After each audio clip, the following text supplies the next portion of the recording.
Welcome to the Rock Solid Family Podcast. This is Merrill Hutchinson alongside my lovely wife, Linda. Linda, how are you today? I'm good. I can't wait till this show gets started. What's got you excited about it? Well, it's just a topic that we have talked a lot about. or we have lived personally. We have lived, yes. Yeah. And I think we're on the other side of it, but it definitely caused a lot of conflict early in our marriage. And so maybe this is for you. Yeah. Well, guys, today we do have an interesting topic because as we talk, you're going to go, oh, that's us. Yeah. All right. And so we're going to talk about three major terms.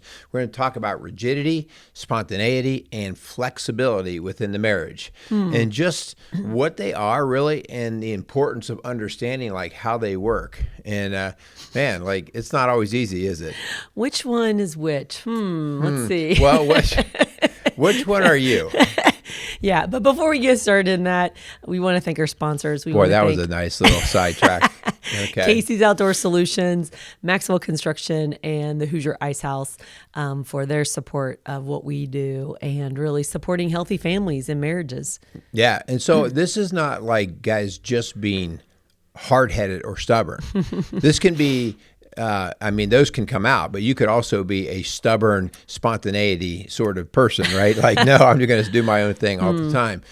Or you could be very rigid. But I think, Hunt, there's a lot of history that goes on here, a lot of things, everything from your DNA, right? Like with traits that you inherited, but also in your upbringing. Yeah, sure. Whether, how you had to seek some level of security, right? Some sort of predictability Yep. or some kind of fun, Yeah. right? Something that would interest you and get the old dopamine pumping. So all of these things are typically they've been somewhat baked into us over time. And I will say, like, even though I think we know more about it now at our age, it's not like we're less likely to be rigid or spontaneous. It's just that we know, let's not go there. As a matter of fact, it's kind of well known that as you get older, you become more rigid, stuck in your ways, some people say. So we're going to get to that. But speaking of flexibility, hopefully you have heard by now that we now have 2 offices that we are seeing clients out of. And so we're kind of asking our clients and coaches to be more flexible because now we are sharing spaces in 2 different locations. And so if you've not heard that yet, we have expanded our services into downtown Lawrenceburg, into what's now known as the Care Connection Center on Industrial Drive in Lawrenceburg. And so if you are coming from the Dillsboro, Aurora, Switzerland County, Rising Sun, Northern Kentucky area, that location's probably going to be better and easier for you if you want to be a client or you are a client.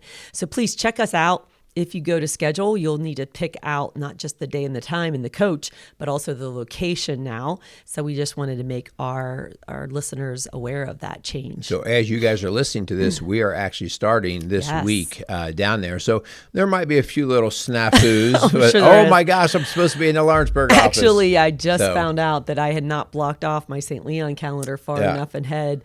And so I had a client going on at the same time, Lawrenceburg and St. Leon next week. So I had to look at that logistics. So thankfully, I have flexible clients who are very understanding at, the logistics. Yeah, we're going to have to learn a little bit too. But actually, hon, it's going to be great because we have, we did the study on it really to see where should we open up.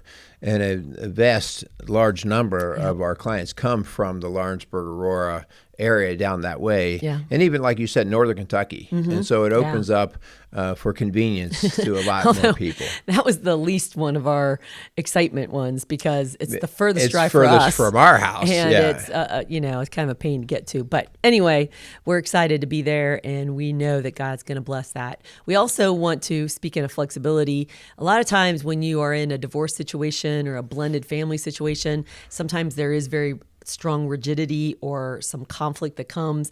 And so we know that. And so we've kind of been speaking into those couples and families through our Families Rock intensive class, which happens pretty much the end of every month. And this coming month in May, we're going to be on Saturday, May 24th, which is Memorial Day weekend. We'll see how kind of turnout we get on Memorial Day weekend. But it is at the Lawrenceburg Firehouse on Tate Street in Lawrenceburg, Indiana. It goes from 8:30 to 12.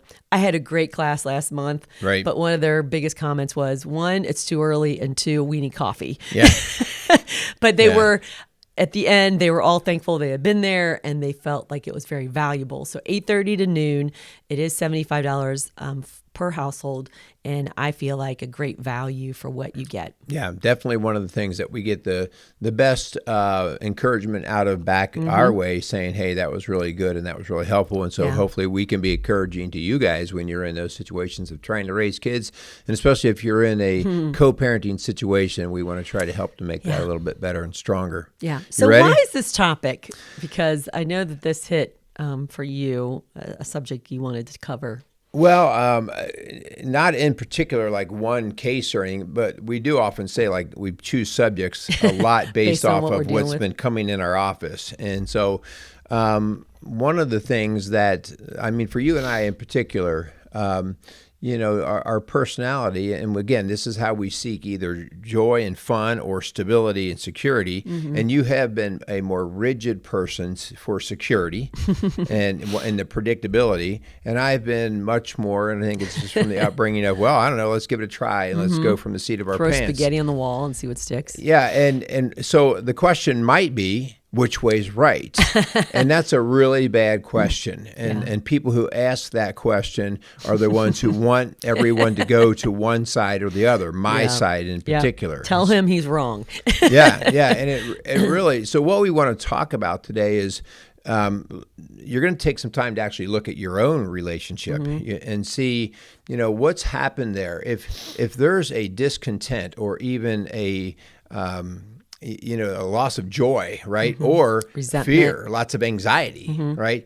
This is often because we have not created a good understanding and balance of knowing how to work these together, okay? Yeah. So what would you have to say about that? Well, you use some really good words there, and you said fear and anxiety. That's with the rigid person when they start feeling like they're losing control. And so that, oh my gosh, that predictability, right? That safety, that control, it gets very anxious for them. But then I've used the word resentment because when the spontaneity is kind of sucked out of you, and that you have to have a plan or you have to follow in line with something to be predictable for somebody, then it feels like I'm mad or I'm resentful because I don't want to live in a box. Yeah. So it's like there's this spectrum, right, of really like, you're right, it's not right or wrong, it's different. So how do you manage that tension of being different? How do you honor each other, right? And that is the ultimate goal here, making sure that each person is getting honored. And, you came from a family of predictability and rigidity. And so your vacations were the perfect example of that. Every year, we've said this in other shows, that every year the Rue family went to not the same location, literally the same condo that they actually had to rent. No, wait a second. Sometimes we actually did a condo around the corner. Over the course of 25 years, it changed like 2 different condos. It would upset them, and this is way before Airbnbs or whatever, but like if it was in a different part of the plantation. I wonder if it's going to be any good. Hilton Head Island, Palmetto Dunes Plantation, usually on this same street. And you sat in the same spot on the beach. If you go to the beach and somebody's within 6 inches of the place you sat last year, could you move over a little bit? This is our spot. And if my dad's listening, Dad, I love you, and I enjoyed our vacations, and I didn't really think there was anything wrong with that or different than that until I married Merrill. Well, and let me just say, I enjoyed them too. Yeah. But they were strictly for rest. And one thing that I grew up with is vacations not just for rest, it's for adventure. Yeah. And so that was always the part that was lacking. And that's why even within those vacations to Hilton Head, I always took bikes. I did kayak rides. I did different things to say, I just can't sit around the pool or beach any longer. Okay. And so again, and you started to see that more in me, and we actually said, let's get a camper. Let's go do something different. Let's go to a different place. And so we're trying to strike a balance where you both honor each other. And it does make me think of Jesus Christ, because he had this dichotomy too of the spectrum of, he was full of grace, the Bible says, and he was full of truth. So truth to me is that rigidity, is that that line, black and white, right? The black and white. This is right or wrong, right? And so he was full of truth, Right. But at the same time, he was full of grace. And that's that spontaneity. That is that flexibility. And that is, and so for him to have both, there was this tension. Yeah. Where the Pharisees were like, truth, and they were the truth speakers. And so they didn't see anything through the eyes of grace. Yeah. And then you had others who didn't want to follow in the law or follow in God's way. And he's like, no, I want you to fulfill the law. You're right. I want you to follow the law and fulfill the law. It kind of goes one step further. So yeah, I kind of see the same tension. And there was this problem, with us of this tension of what do you do with that difference, right? And because you want to do something good with it, right? You don't want it to be the thing that destroys what you have, and that's where the love does come in, right? Yeah. The love is where the two of the grace and the truth come together and kind of share some level of balance and harmony. Yeah. And so we want to make sure, like, we're not being the Pharisees, but we're also not working out a whim and letting because the spontaneous people, self included here, let feelings start to generate a lot of what they do, and mostly feelings of like, that would be fun, right? That would be exciting. And so having a feelings-based marriage or a strictly fact, truth-based marriage is not a good place to be, because as much as people don't like to do it, right? Especially your engineer types, your accountant types, your people who like have to have that absolute certainty. They don't like the gray. And Christ was part of the gray because of, he said, no. Who of you is without sin, right? And so he brought in the gray, not for the sake of making us more confused, but the sake of softening our heart to let us see that if you don't give grace, I'm not going to give it to you. Yeah, for sure. And so that feeling, is so important that we recognize both. Now, I will say we're not always going to be in the middle, because there are times where you have to be more leaning toward truth. For instance, I think of those parents who have come in with an addicted adult son. Right. And it's like, no, we're going to have to do some tough love. Right. And we're going to have to really hammer into, no, you got to go get help. No, I can't give you any more money. And so that's more on the truth speaking side, right? But then you have this person who maybe is overwhelmed, or maybe they're sick, and like you extend more grace when they're grouchy or they don't get something done because, my gosh, they're dealing with cancer, or they just lost their husband, or and so that's where the grace, right, is really needs to kick in more, with some turning a blind eye to some things maybe that you would normally get upset about. So it's not always 50-50. It's literally this pendulum that swings in different examples, and Jesus was both, and he knew how to do that dance well. Unfortunately, we're humans and we don't know how to do the dance perfectly. Yeah, let's, as we're talking about dancing, let's dance a little bit more specifically in marriage. Okay. Yep. And so some of the benefits, guys, of some rigidity is that, and we know this with kids, right? Rigidity provides security and predictability. And if you want to get your kids to have a nice, secure environment where anxiety is low, give them some of that rigidity. I don't like that word. Well, stability.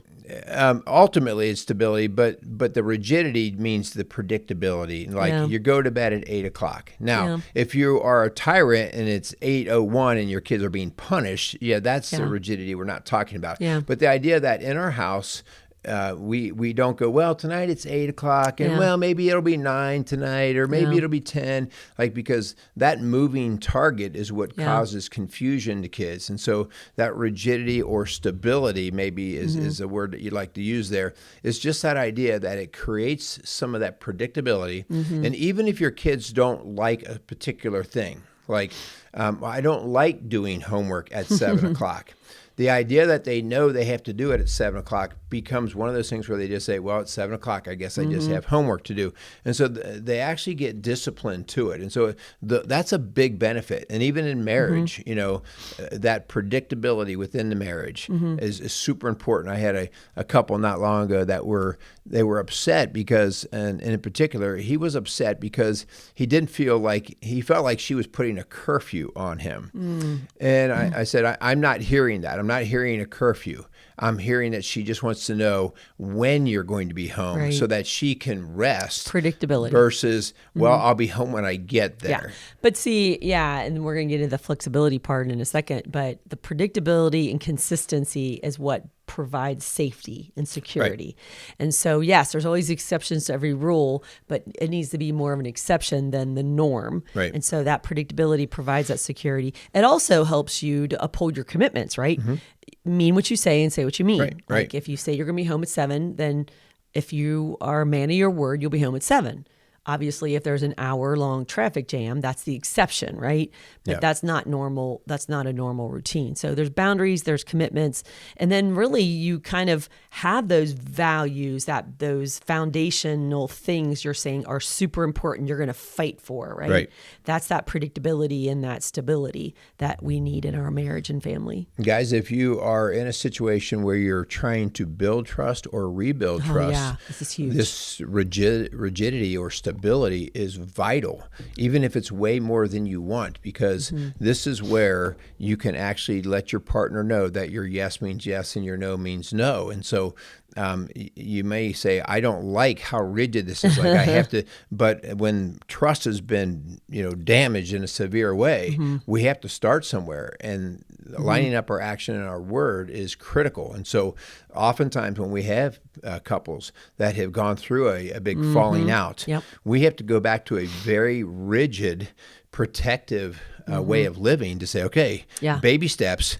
Make sure you said if you're going to be home at 8, you're going to be home at 8, not even 8:05, right? Like you got to stick with it. Circle the wagons. So stability, consistency, predictability. Those are the words that we're thinking that are the benefits. The drawbacks is that you get so stifled that it does stifle intimacy, where you are flexible, where you do have grace, where you do look at what the partner needs, not what is expected all the time. And so when we can, that's a drawback of rigidity or that predictability. It kind of gets boring or flat. And you can't be completely, a drawback would be that you can't be completely into that rigidness because life isn't. Yeah, exactly. Right? Like all of a sudden you tell somebody you're going to be at a certain place at a certain time, and life happens, a flat tire, traffic jam or whatever. And so, if you're so rigid that you're holding people's feet to the fire on everything, no one's going to win, right? You're going to be like, man, I can't do anything right here. So that can be some of the drawbacks, and this is where we're talking about how, let's sprinkle a little bit of grace in there, and it might go a long way. Yeah, and if you keep pushing it, it's going to turn into this legalism, which is what the Pharisees were all about, right? Like, well, you said you're not allowed to do anything, not allowed to work on Sunday, so you saving somebody's life, like you did that on Sunday. It's like, wow, we're really kind of resorting to legalism, and so we don't want that in our predictability. So what about spontaneity? Spontaneity. One of the things that spontaneity does is it creates some excitement.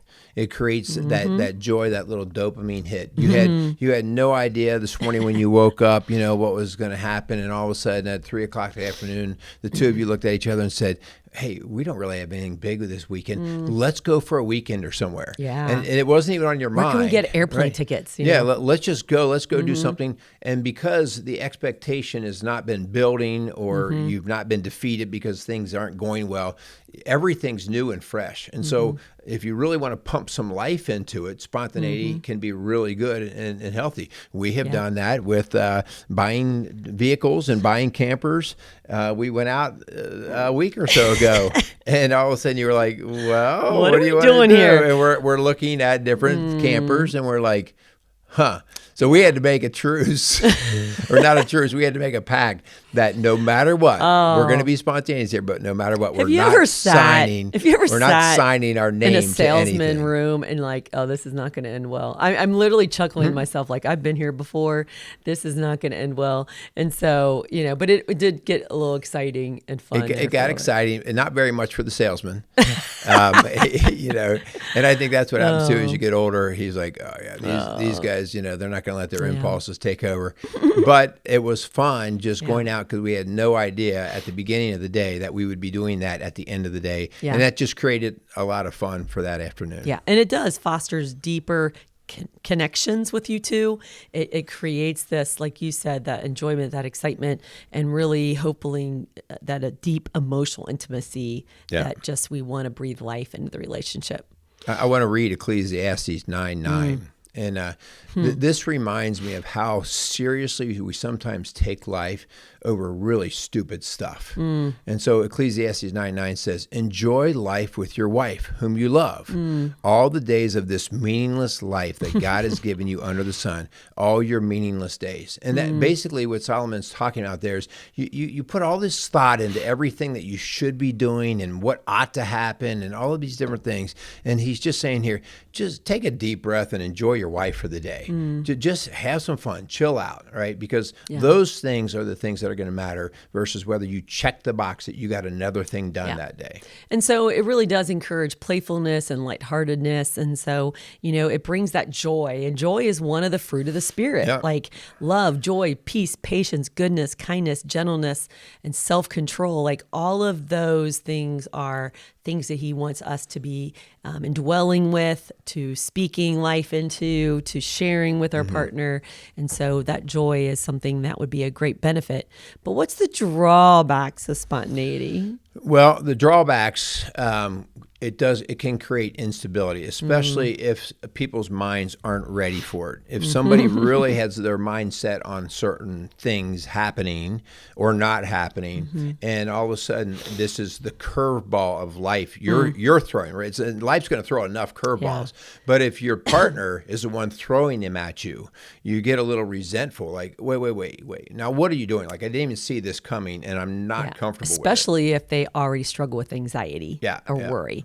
You really do knock them off their feet, and it creates this instability because they like to have structure and plan. So you just got to know, like, you did this great with me gently. You did not rip the Band-Aid off completely and expect me to not have any plans or to not have any predictability. You kind of encouraged me to think outside the box and to do things out of my comfort zone.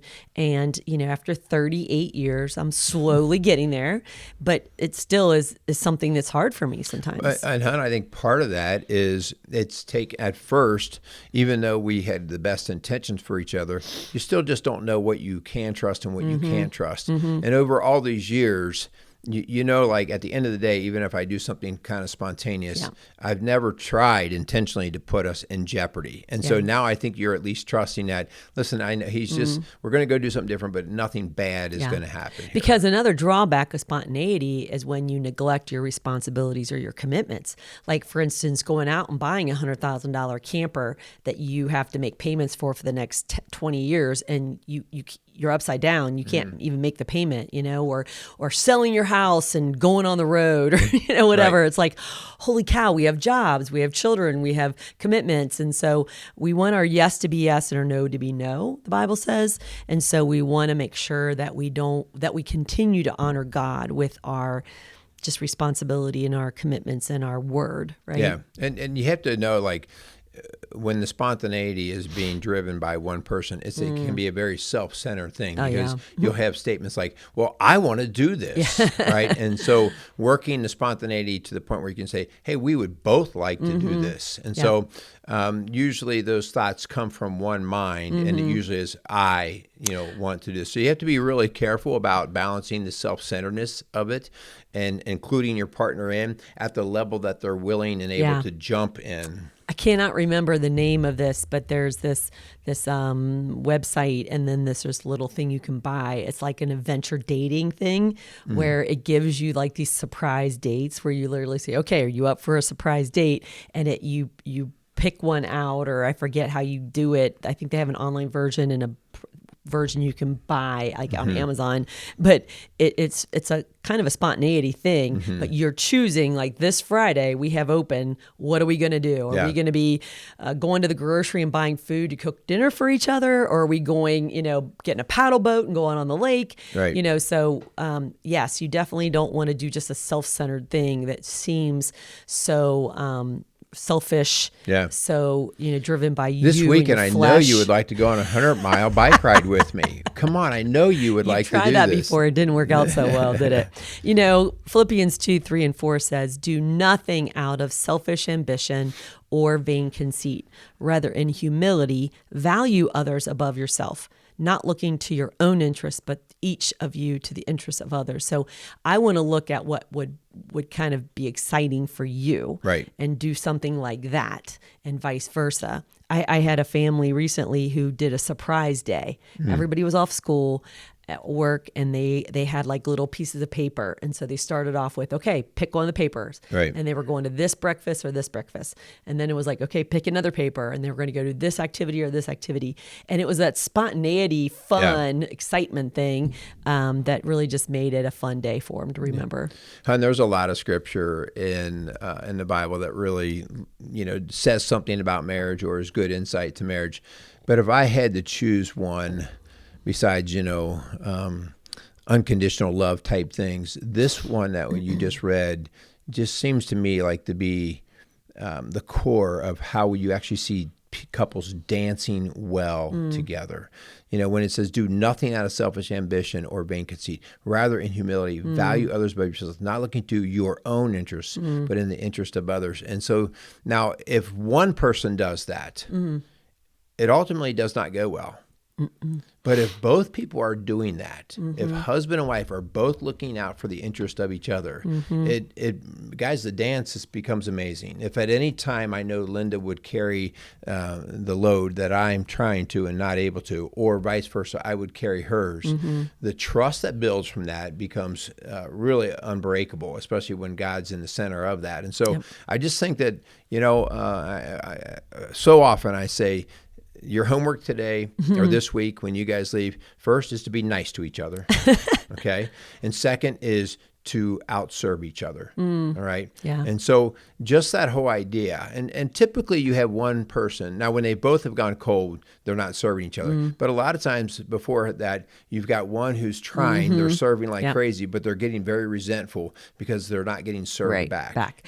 Which leads me to Ephesians 5:21 that says, "Submit to one another out of reverence for Christ." And so you're putting above their needs above your needs. And so that's what Christ came to do, right? To serve, not be served. And so we're wanting to model that for our family. So that's the goal, is that we would show one another that love through that service. All right. So guys, ultimately, the way that we work these two together are, just like we said, grace and truth is held together by love, the desire that goes in the middle that pulls those together.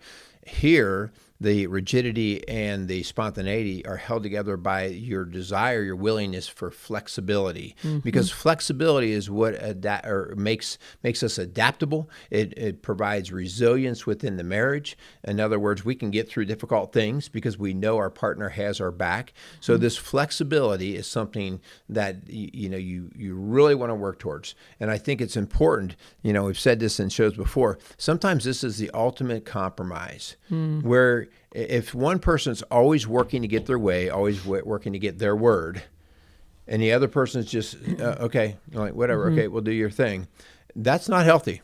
Yeah. That's not healthy.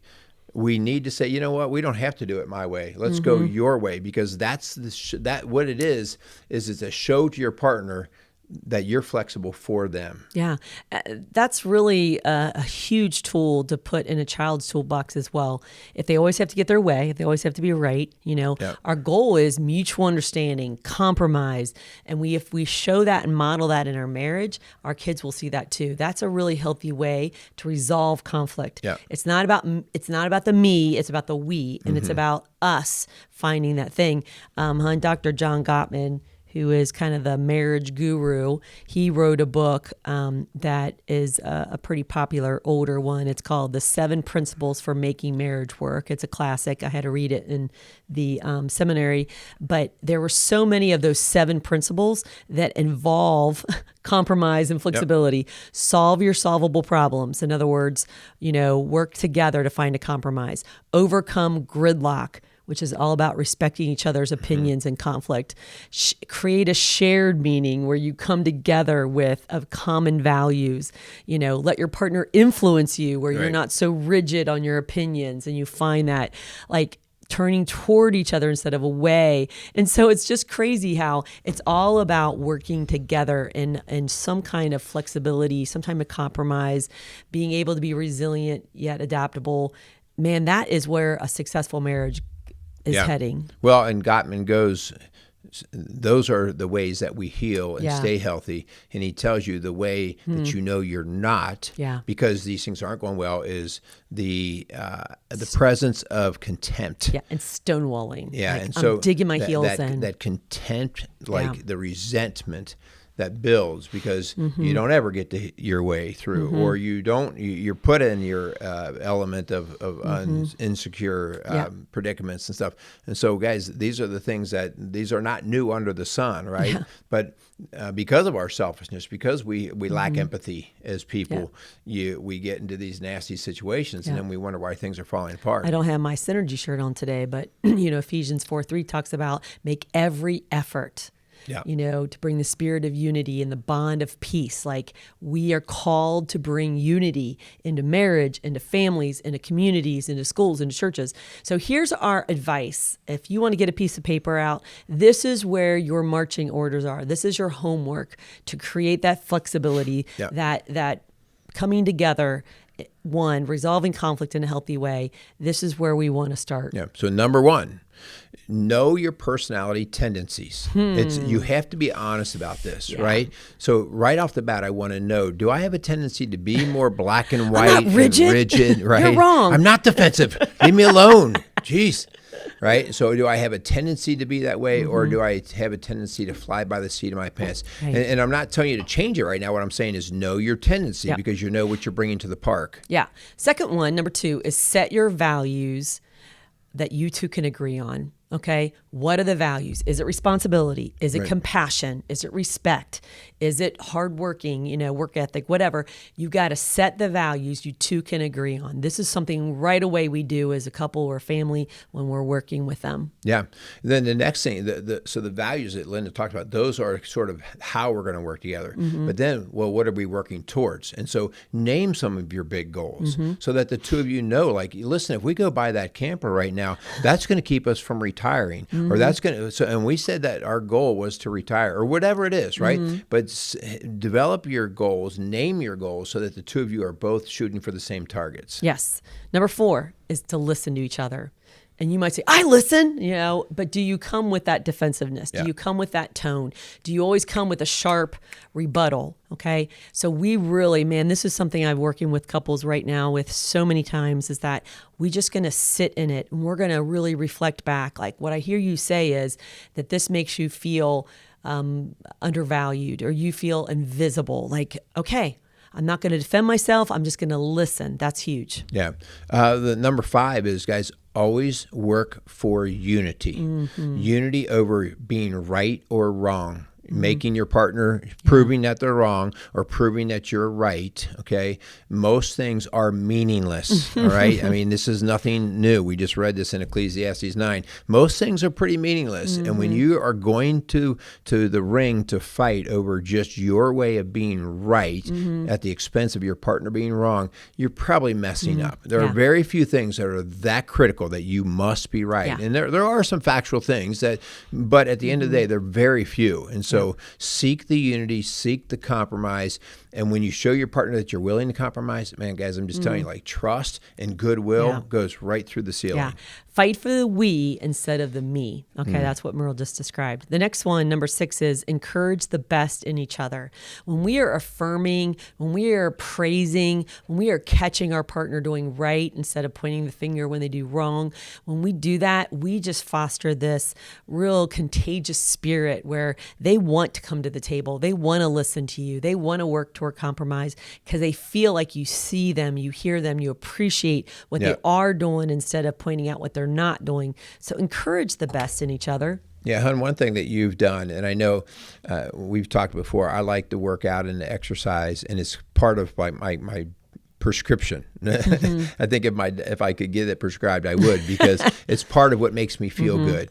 And I think early on when we were married, it was kind of like, oh, there he goes again, almost a level of resentment. And you learn like it makes me tick, right? And so now you're like, hey, why don't you go out for a run, or did you get your run in? And you don't like throw it in my face. And so you're encouraging me in a healthy way to be me. Right? And just like I want to encourage you to do your social stuff and to be involved with people, but to throw it in their face, there you go again. If you have a husband who likes to hunt, be careful of throwing that in their face. Like, yes, he should do it in a respectful way to each other, but don't say choose me or your hobby or your interest. Don't put people in that position. Yeah. And so this one kind of goes, this is number 7. This kind of goes along with what I just was talking about. I kind of got ahead of myself. This mind shift where you say, how can we win? Okay. If we can fight for the we. And so I kind of said that a little earlier, but this mindset shift of we, not me. Yeah. And guys, the mindset shift is really, really hard to do when you're upset. Like when we just are in the middle of a battle, when you're struggling and you're digging your heels in, all right, you ultimately go to thinking like a 3-year-old. And we talk about this all the time. Why are they called terrible twos? Because between the ages of 2 and 3, kids are discovering themselves, and they go, hey, how can I please me, right? And so that 3-year-old does not die easily, right? And he stays inside of us. I say this all the time in my sessions. I'm like, man, that 3-year-old, he's still there. And that 3-year-old says, when I'm mad at Linda, that 3-year-old says, how can me win? Yeah. And so the mindset shift is, okay, wait, slow down. How could we win? Yeah. And so the last one is really kind of a cherry on top, the icing on the cake. And that is when you see your partner do this. Right. When you see them, for instance, I came home today and you had cereal all over the floor. You dropped your box. Just decorating a different way. And so, I am the one that's clumsy. And so I am usually the one that's got the cereal all over the floor. And so we've had this conversation before. It made you feel good to see cereal all over the floor, didn't it? But I wasn't going to throw you under the bus. Your laugh did. But let's say that would have been me with the cereal over the floor, and that you didn't come back with a sarcastic laugh or joke. And I would have said, thank you for not making fun of me for having cereal over the floor. So like when we catch each other doing something, now I didn't say anything mean. You laughed pretty hard. But see, I was used to that. I'm good with that because I knew that it would actually, I heard your car pull up in the garage and I kind of went, oh Lord.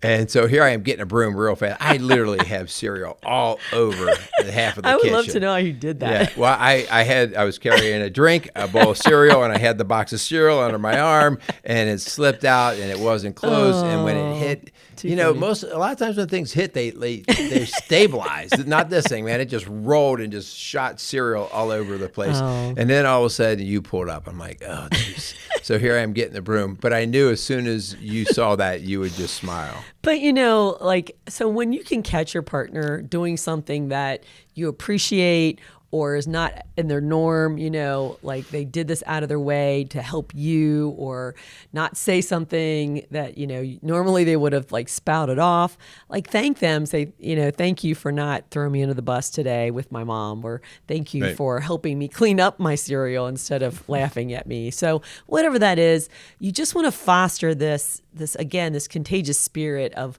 praise and cooperation and appreciation. And it's just really what makes that flexibility a little bit more inviting, right? Yeah. You don't have to be so rigid, but you also have kind of a plan for getting healthy. Yeah. So really the challenge today, guys, is for you and your spouse to just kind of look at who you are And honestly, do you need to add more spontaneity? Do you need to add more rigidity, right? Like if everything's always crazy and not Stability, predictable, maybe we need to say, no, let's start doing this better, okay? And maybe we just need, and this is probably the case, maybe we just need more flexibility with each other in the situations we're in. And so I would just challenge you this week to have some discussion about where you guys are, and then to be able to honestly lay it out like, I really think we could benefit by a little of this or a little bit of that. And then, what would that look like? Yeah. Start to practice what that might look like. Do it in small chunks to see how well the two of you can build a better marriage. I want to speak to this because I just was speaking to a couple about this week. Okay. We entered the month of May. Okay. And May by itself is a crazy month. We got graduations and we got end of the year concerts and award ceremonies and end of school and all that stuff. Okay. And so when we have these seasons that are naturally, Christmas is another time that gets really crazy, right? I think you really have to pour on the flexibility and the grace because it is so much out of the routine, right? And so when you have a crazy season, maybe someone's in the hospital, or maybe you have a child that's sick, or, your husband's on a crazy a swing shift or whatever, like, please, that's where you really have to acknowledge to each other, hey, this is going to be a crazy couple weeks. And so that's when you pour on the grace. That's when you get more flexible. That's when you don't dig your heels in and like, you told me you did this. And you might have to think outside the box. Maybe that is when you do some meal prepping because it's going to be crazy. Or maybe you get somebody to clean your house for you or go to the grocery for you because you know that you won't have time. That's where you really have to look ahead and see what season are we in and what's coming, right? All of us are either coming out of a storm or in the middle of the storm or preparing for a storm. And so we just got to be ready for those waves and those winds. Yeah, Hunt, as you're talking, a scripture that, and I can't point it out just at this second, but basically says, vengeance is mine, says the Lord. And, the picture I have in that is when I'm upset with somebody and I want to seek that revenge, because I'm mad, I want to get back at them, I haven't thought about forgiving them. God says that because if you really want to be in the business of seeking vengeance, you better look behind you because there could be a mile-long trail of people who are then going to try to seek it on you. The same thing goes with grace, right? If you're not going to supply grace, then you might want to look behind you and see all the people that you wish would supply you with a little grace. You're going to need grace somewhere. You're going to need this grace. And so holding back these things as if you're somehow, going to better yourself or get back to somebody else is really just ill thought. Vengeance is kind of that truth, right? And so hopefully this has been helpful. This has been a helpful path that we've been on for 40 years because we did come from such different camps and personality styles growing up and what we brought into the marriage. So what are you more swinging toward? Are you more the true side, the rigidity, the stability, the predictability, or are you more on the gray side, the spontaneity, flexibility? And so we really want to try to find how we can meld them in the middle. So hopefully that's been helpful. All right, guys. So again, we want to thank our sponsors again for sponsoring and being behind us and what we do. We want to thank Maxwell Construction, Casey's Outdoor Solutions, and the Hoosier Ice House. We also, Hannah, I think we need to bring something up. What? We got some exciting stuff coming up for Father's Day. We're not going to get the details out yet, okay? Because the details are being baked. But we got some cool, fun stuff coming up for Father's Day that we're going to start announcing on every one of our shows. With just a little perk for our dad. So I wanted to make sure I put that in real fast. And if you're a wife, then stay tuned because there's a way to surprise your husband. Yeah. So, all right. So, guys, again, we want to thank you for listening. We want to please keep sharing the show. If we can help you in any way with this balance that we're talking about, please reach us at 812-576-7625. That's ROCK. Also, check us out on our website at rocksolidfamilies.org and let us see what we can do to be part of supporting your family. Yeah. So thank you so much for listening to the Rock Solid Families podcast, building a stronger community, one family at a time. Make it a great day. I can't believe you made fun of my cereal. You made fun of my cereal all over the place. Solid Families wants to thank Casey's Outdoor Solutions for sponsoring the Rock Solid Families podcast. Casey's has grown to be one of the largest and most unique garden centers and gift shops in the Cincinnati tri-state area. Whether you are looking to take on that next landscape project or simply add a little home decor to your house, Casey's has you covered. Located at 21481 State Line Road, Lawrenceburg, Indiana. Call them today at 812-537-3800.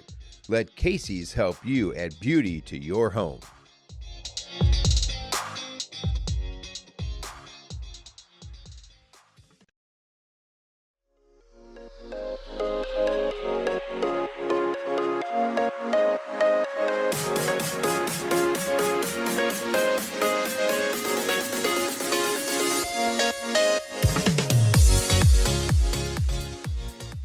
Rock Solid Families wants to thank Maxwell Construction for sponsoring the Rock Solid Families podcast. For over 30 years, Maxwell Construction has been a leader in turning dreams into realities, building schools, banks, restaurants, and many other commercial and public facilities. Maxwell Construction has made it their priority to not just build buildings, but to build into their community. So if you have any construction needs, call them at 812-537-2200.